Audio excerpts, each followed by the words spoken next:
maxaa keenay waxay baahidu ma kala midnimuhu horta waxaad ogaataa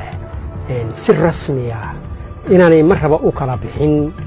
Soomaaliya iyo Soomaaliland ama koonfur iyo waqooyi kubka iyo bowdada laga wada jabay 30 sanadood kadib halka qolo waliba taalo iyo arrimaha halista ah ee waaweyn ee inaga baxsan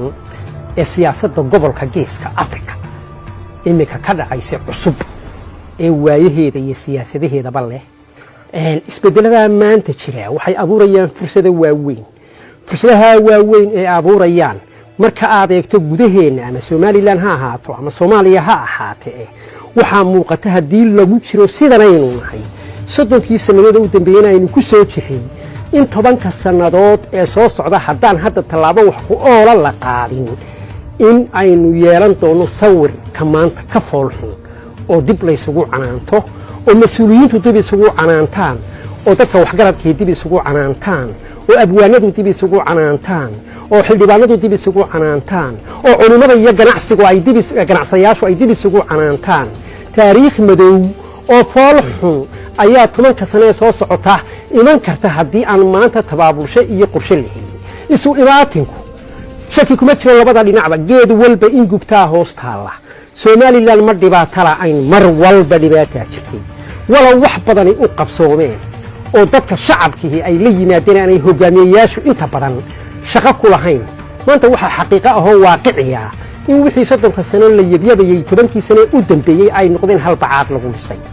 in doorashooyinkii lagu faani jiray ay qabsoomi waayeen in axsaab siyaasadeed dhaqan geli waayeen in doorashooyin qabsoomi waayeen baarlamaanka Soomaaliland wuxuu kuraasta ku fadhiyaa 15 sanadood ku fadhiyaa iyo DD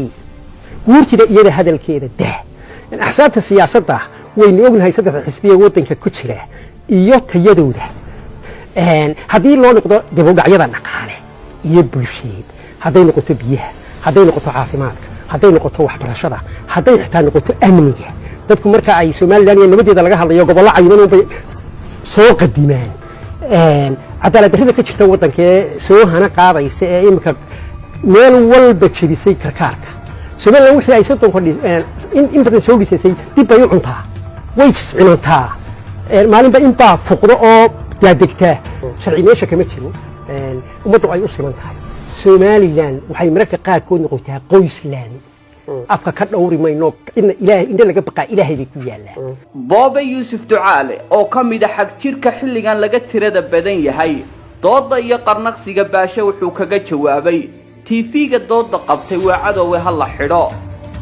hadalkeenu wuxuu daaran yahay TV-ga Universal oo aad moodo maalmahan inuu ceel batrool ka helay Hargeysa iyo Soomaaliland dadkana intuu guryahooda ku garaaco garashadooda ku